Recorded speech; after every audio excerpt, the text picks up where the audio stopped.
Hello दोस्तों, कैसे आप सभी।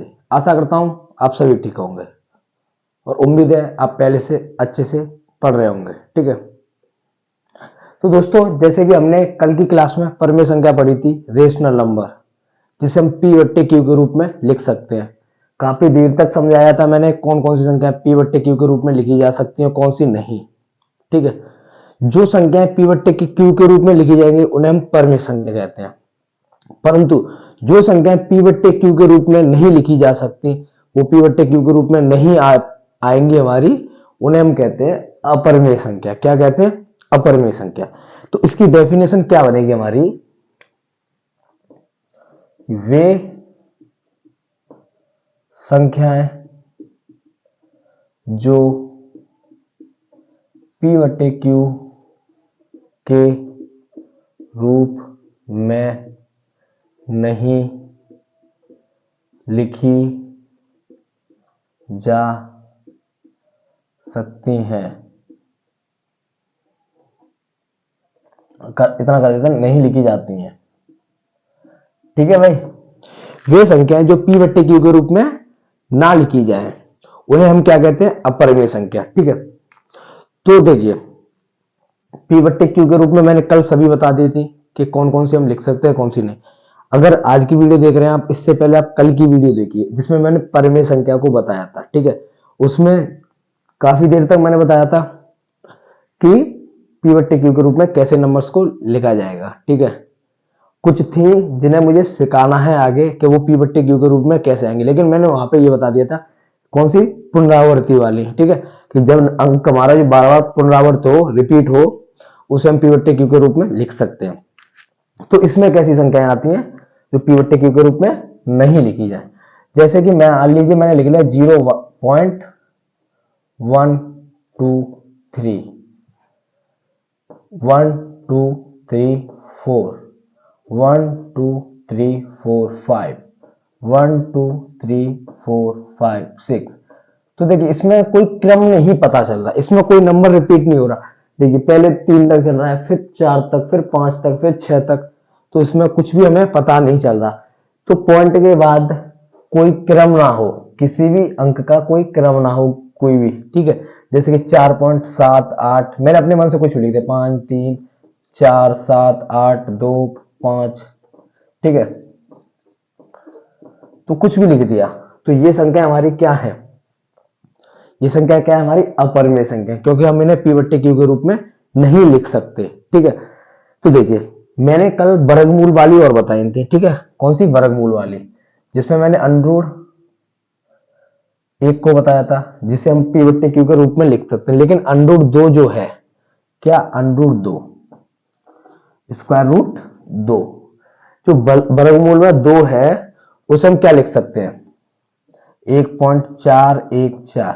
भाई इसकी वैल्यू 1.414 2 1 3 5 ऐसी इसी प्रकार चलती रहती है। मतलब इसके पॉइंट के बाद कोई नंबर हमारा फिक्स नहीं है, कोई नंबर रिपीट नहीं हो रहा, इसमें ऐसे ही चलती रहेगी 4 1 4 2 3। ठीक है, तो हमेशा ध्यान रखना ये जो अंडरूट 2 की वैल्यू होती है वो इसके बराबर नहीं होती, लगभग में होती है। किसमें? लगभग।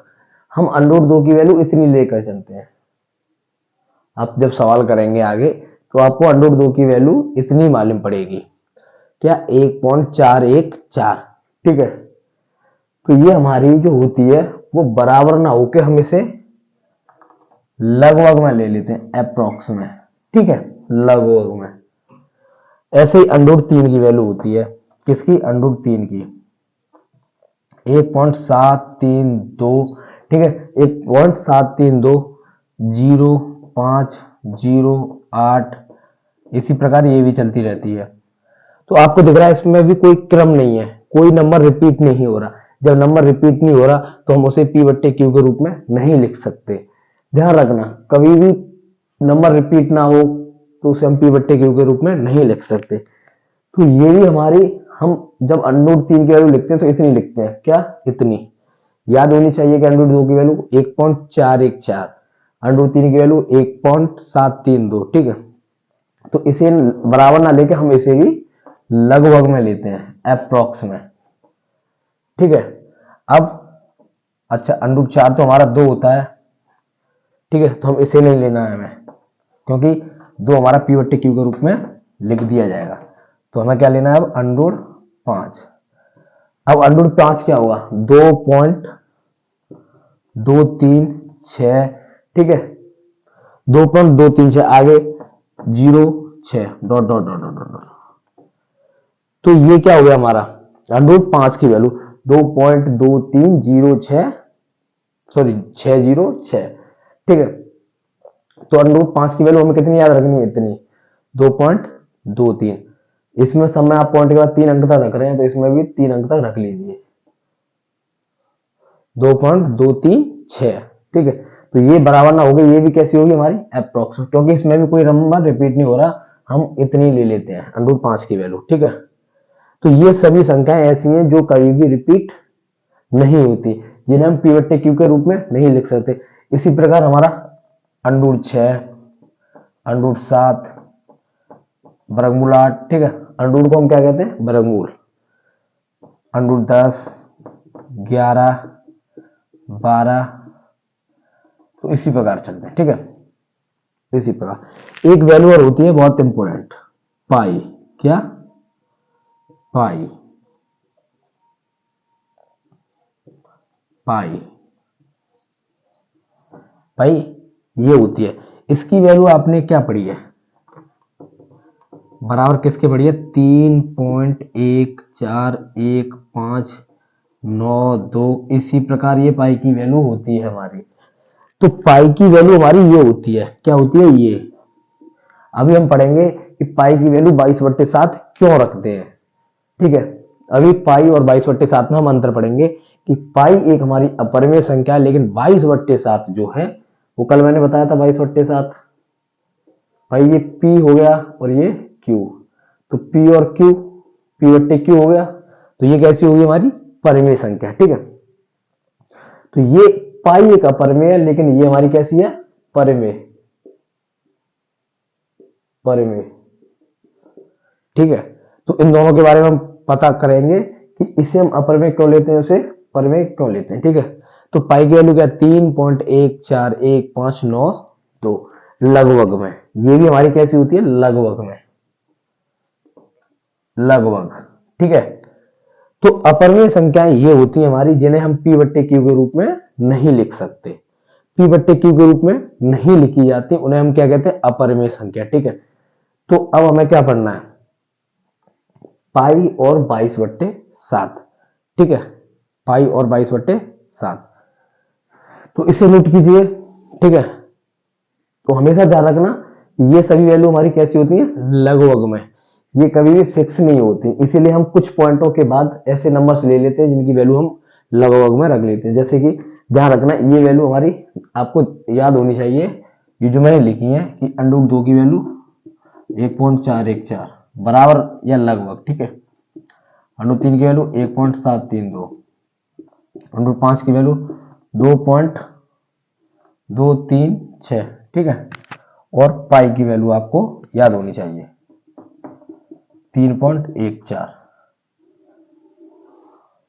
भाई ये सभी जो है आपको पता होनी चाहिए कि ये किस प्रकार रखी जाती हैं, ठीक है, ये पॉइंट लग रहा है इसमें, तो ये आपको पता होनी चाहिए, इन्हें याद रखना, क्योंकि यही ज्यादातर यूज होती है, अन्यथा और कोई यूज नहीं होती। तो इन्हें पी बट्टे क्यू के रूप में हम नहीं लिख सकते, इसीलिए हमारी क्या है, अपरिमेय संख्या। अब चलते हैं पाई और 22/7। तो स्टूडेंट्स अब हमें पढ़ना है पाई और 22/7, क्या, पाई और 22/7। पाई जो हमारी एक अपरिमेय संख्या है, 22/7 जो हमारी एक परिमेय संख्या है। तो हम हमेशा ध्यान रखना, आपने कभी भी सवाल किए हो तो आपने पाई की वैल्यू 22/7 देखी होगी रखी, ऐसा क्यों होता है, इसे देखते हैं, वाई, ऐसा क्यों होता है, ठीक है। तो इसे पढ़ने से पहले हमें ये इन दोनों के बारे में जानना होगा, ठीक है। तो मैंने अभी बताया है कि पाई की वैल्यू क्या होती है हमारी, 3.14152 डॉट डॉट डॉट डॉट। अच्छा ये देखिए, जो पाई की वैल्यू है वो पॉइंट के बाद चली जा रही है, चली जा रही है, लेकिन वो रुक नहीं रही। तो हमारे जो देश के वैज्ञानिक हैं, वैज्ञानिकों द्वारा खोज की जा चुकी है पॉइंट के अरबों खरबों, ठीक है। तो पॉइंट के काफी अंक के बाद तक संख्या निकाली जा चुकी है, अंक निकाले जा चुके हैं, परंतु हमारे ये सिद्ध होकर अभी भी नहीं आई है। इसीलिए पाई की वैल्यू चल ही जा रही है, चली जा रही है, चली जा रही है। इसीलिए आपने कभी भी देखा होगा हम पाई की वैल्यू सिर्फ इतनी लेते हैं, कितनी, इतनी। तो पाई की वैल्यू हम अप्रोक्स में लगभग धरते हैं 3.14। भाई पाई की वैल्यू लगभग में हम 3.14 रखते हैं, 3.14। अब बात आती है 22/7 क्यों रखते हैं। भाई जिस प्रकार हम √2 के बाद वैल्यू निकाल रहे थे कि 1.414, पॉइंट के 3 अंक ले रहे थे, पॉइंट के बाद 3 अंक ले रहे थे, हम इसमें 2 अंक लेके चलते हैं। जब सवाल करते हैं हम तो 3.14 ये वैल्यू हम रखते हैं सवालों में, जब हमें पॉइंट में रखना हो। बट इसका क्या सीन है, इसे देखते हैं हम। तो हमें क्या करना है, 7 का भाग देना है पहले तो 22 में। ऐसा क्यों होता है मैं बता रहा हूं। 7 का भाग 22 में, 7 × 21, बच्चे कितना, 1। पॉइंट लगा लिया और 0 बढ़ा लिया, ठीक है। पॉइंट लगा के 0 बढ़ा लिया। अब 7 × 7 बचा कितना, 3, कितना, 3। अब पॉइंट लग रहा है तो 0 बढ़ा लिया, 7 चौक 28, बचा कितना, 2। भाई 2 बचा, पॉइंट लग रहा है तो 0 बढ़ा लिया, 7 दूनी 14, बचे कितने, 6। पॉइंट लग रहा है, 0 बढ़ा लिया, 7 8 56, बचा कितना, 4। पॉइंट लग रहा है, 0 बढ़ा लिया, 7 पंजे 35, कितना, 35। तो कितना हो गया भाई, 5 बचा, पॉइंट लग रहा है, 0 बढ़ा लिया, 7 7 49, कितना, 49। बच्चा कितना, 1। पॉइंट लग रहा है, 0 बढ़ा लिया। अब देखिए ये जो संख्या है भाई, देखो आगे चलता हूं मैं, 7 × 7 बच्चे कितने, 3। भाई ये देखो इतना नंबर था,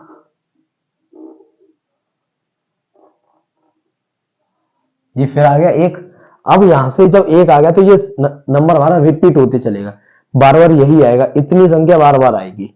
को देख लो आप, नहीं विश्वास हो रहा तो 30 हो गया, 7 7 चौक 28, बचे कितने, 2। तो भाई फिर 4 आ गया, 1 के बाद 4 था, 4 आ गया, इसी प्रकार आते चलेगा।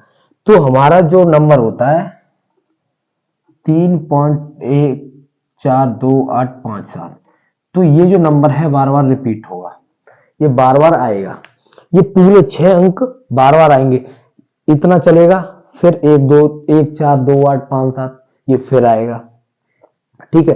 तो जब कोई नंबर बार बार रिपीट होता है तो हम इसके सिर पर ये वाला साइन लगा देते हैं, जैसे हम कहते हैं बार, क्या कहते हैं, बार, ठीक है। तो ये वाला चिन्ह लगा देते हैं बार का, ठीक है। अब देखिए तो हमने क्या पढ़ा, जो 22/7 है उसकी वैल्यू क्या निकल के आई भाई, 3.1428557, जिसपे क्या चल रहा है, ये वाला चिन्ह। तो मान लीजिए इस चिन्ह को कुछ देर के लिए आप भूल जाइए, हटा दिया मैंने, क्या कर दिया, हटा दिया। तो आप इसमें देखिए पॉइंट के इतने अंक, और इसमें देखिए पॉइंट के इतने अंक, भाई पॉइंट के इतने अंक इसमें देखिए। तो क्या ये और ये सेम है भाई, क्या ये और ये सेम है, बट इसके पीछे अंक 1 5 9 2, यहां 2 8 5 7, लेकिन पॉइंट के 2 अंक और पॉइंट से पहले का 1 अंक, ये हमारे इन दोनों में सेम है। सभी इतनी सभी संख्याओं में हमारा 22/7 एक इकलौता है जिसकी वैल्यू इसके बराबर है, इसके बराबर है। तो इसीलिए हम पाई की वैल्यू 22/7 रखते हैं, पाई की वैल्यू 22/7 रखते हैं। कैसे भाई, पाई की वैल्यू भी हमारी 3.14 है और 22/7 की वैल्यू भी 3.14 है। जब ये दोनों आपस में बराबर हैं तो ये दोनों आपस में बराबर नहीं होंगे, तो ये दोनों आपस में बराबर है तो ये दोनों भी आपस में बराबर होंगे। इसीलिए हम पाई की वैल्यू 22/7 रखते हैं। क्या रखते हैं? पाई की वैल्यू 22/7 रखते हैं। अब आप ये बताइए, ये क्या बराबर है हमारी? बराबर तो है नहीं, क्योंकि यहाँ अंक कुछ और चल रहे हैं। तो ये अंक है, यहाँ कुछ और चल रहे हैं और यहाँ कुछ और चल रहे हैं, तो बराबर तो हम कह नहीं सकते। इसीलिए हम इसे हमेशा बराबर ना लेके किसमें लेते हैं? लगभग में। किसमें? ये लगभग का चिन्ह होता है, अप्रॉक्स।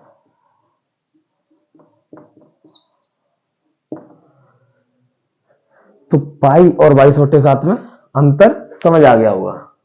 तो पाई और 22/7 का यही अंतर है। तो देखा आपने कि इसमें हमारा नंबर रिपीट हो रहा है इतना, ये जो है हमारा क्या हो रहा है? रिपीट हो रहा है।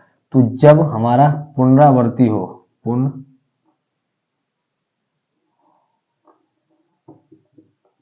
पुनरावृत्ति हो, क्या? रिपीटेशन।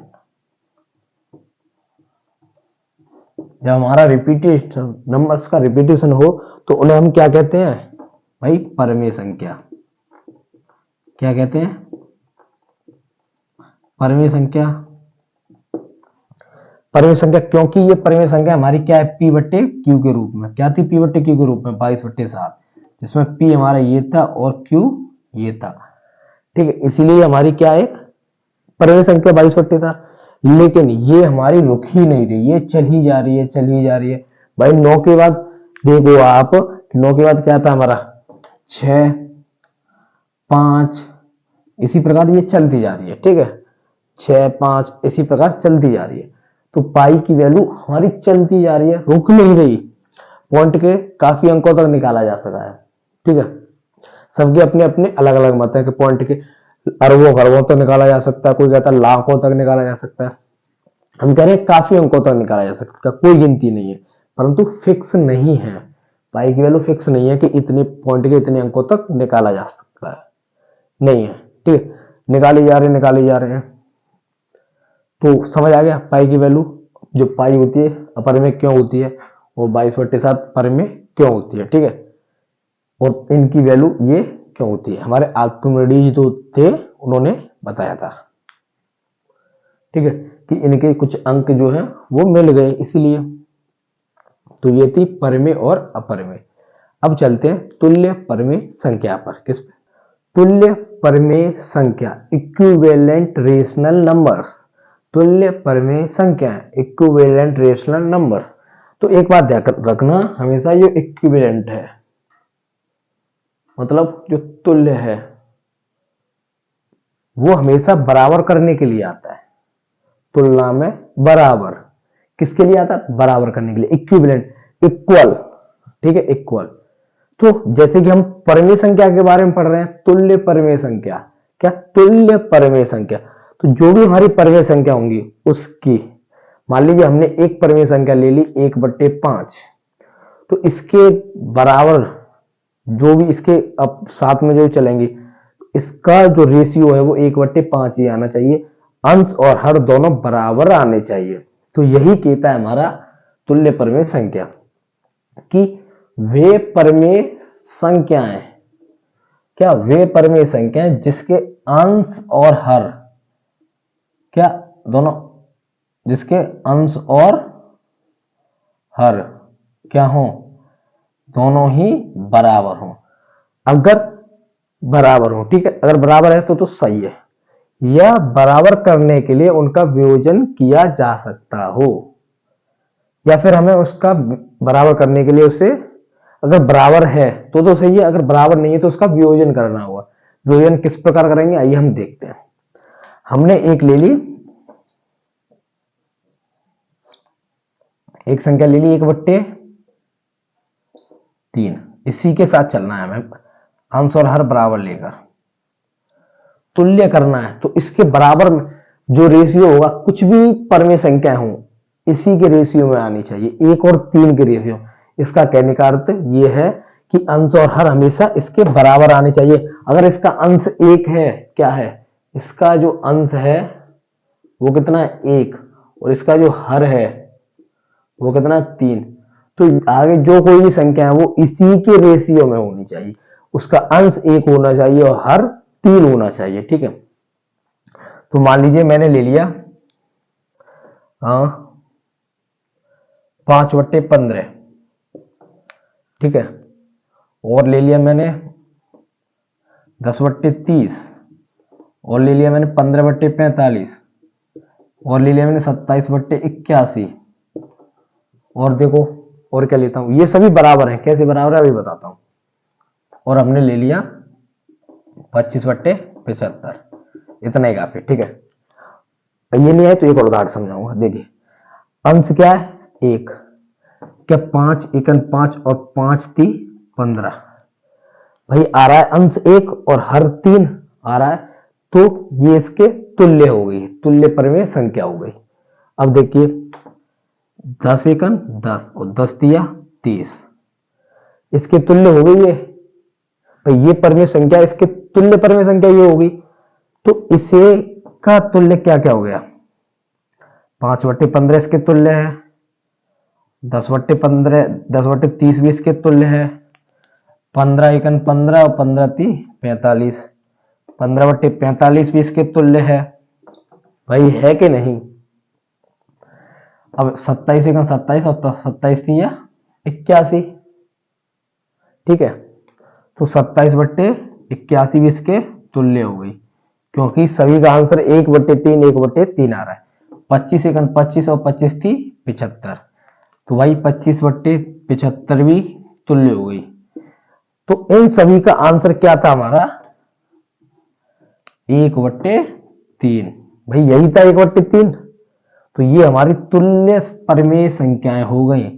तुल्य शब्द जुड़ने का अर्थ यही है कि वो होंगे हमारी P/Q के रूप में, लेकिन उसका अंश और हर हमारा समान होगा। अगर अंश और हर समान नहीं है तो हम इस प्रकार वियोजन करेंगे कि 10 एकन 10, 10 × 30, 5 एकन 5, 5 × 3 = 15, इस प्रकार वियोजन करेंगे और हम उसके बाद अंश और हर बराबर लाएंगे। ठीक है, तो ये होती है परिमेय संख्या, कैसी, तुल्य, इक्विवेलेंट रेशनल नंबर्स, तुल्य परिमेय संख्याएं। ठीक है, मान लीजिए मैंने ले लिया 3/4, 3/4, तो इसके इक्विवेलेंट आपको बताना है। मैं भी बताते चल रहा हूं, आपको भी सोचना है, जितने लिख सकें लिखिए।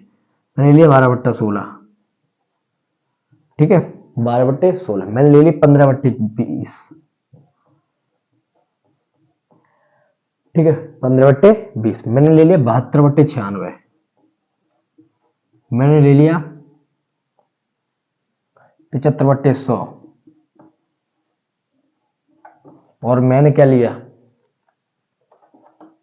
69/92। इसी प्रकार 66/88। तो क्या हो गई हमारी सभी के सभी 3/4 आएंगे। कैसे आएंगे, देखिए 3 तो 4 × 3 = 12 और 4 × 4 = 16, ठीक है, 4 × 3 = 12 और 4 × 4 = 16, 5 × 3 = 15 और 5 × 4 = 20, 24 × 3 = 72 और 24 × 4 = 96, 25 × 3 = 75 और 25 × 4 = 100, 23 × 3 = 69 और 23 × 4 = 92, 22 × 3 = 66 और 22 × 4 = 88। तो क्या ये सभी तुल्य परिमेय संख्या है या नहीं, ये इसके जो ये परिमेय संख्या है इसके ये इक्विवेलेंट है, तो ये संख्या है ये इसके इक्विवेलेंट है। तो जी ये हमारी इक्विवेलेंट है किसके, इस रेशनल नंबर के, इस परिमेय संख्या के। ये सभी क्या है, हमारी तुल्य, तुलना में समान है, इसीलिए हम इन्हें क्या कहते हैं, तुल्य परिमेय संख्या। मुझे लगता है ये आपको समझ आ गया होगा। तो दोस्तों जो आपको ये समझ आ रहा है, ठीक है, तो ये आपके लिए बहुत ही इंपॉर्टेंट है आगे पढ़ने के लिए। अब हम इसकी साड़ी को पढ़ेंगे। भाई जितनी भी हमारी संख्याएं थी मैंने सभी को खत्म करा दिया है, ठीक है। तो मुझे क्या पढ़ाना है अब, इसका ओवरव्यू साड़ी के बारे में कि इसकी साड़ी क्या होगी। ठीक है, कि हम संख्याओं को कैसे बांटते हैं। जैसे हमारी वास्तविक संख्या है, वास्तविक संख्या हमारी दो प्रकार की होती है, एक पर में एक अपर में। ठीक है, लेकिन उससे भी पहले संख्याएं हमारी दो प्रकार की होती हैं, एक वास्तविक एक काल्पनिक। तो हम इस सभी ओवरव्यू सारणी को हम कल पढ़ेंगे। उसके बाद हम देखेंगे कि कौन सी संख्या किसके अंदर आती है और कौन सी संख्या किसके बाहर आती है। ठीक है, तो इन सभी संख्याओं को हमें देखना है। और उसके बाद हम अपनी एक्सरसाइज 1.1 और उसका उदाहरण चालू करेंगे। ठीक है, उसके बाद जो मैंने बताया था भाई, जो इंडेक्स बताया था उसका, किसका, चैप्टर 1 का, कि हमें ये पढ़ना है, आप उसकी टेंशन मत लीजिए। एक्सरसाइज से पहले मैं उसका पूरा बेसिक कराऊंगा। अगर आपको बेसिक पहले पढ़ना है तो आपको कमेंट में बताना है कि सर पहले बेसिक कराइए उसके बाद एक्सरसाइज कराइए। ठीक है, ये आप पे डिपेंड करता है। ठीक है, लेकिन समझ आपको पूरा आएगा, कुछ उसमें दिक्कत नहीं होगी। तो आपको अगर ये समझ आ रहा है तो आपको चैनल को सब्सक्राइब करना है और अपने दोस्तों में शेयर करना है। क्या, क्योंकि ताकि आपको नोटिफिकेशन सबसे पहले आपके पास आए। ठीक है, तो आज के लिए इतना ही काफी। जय हिंद दोस्तों, bye bye, take care, have a good day.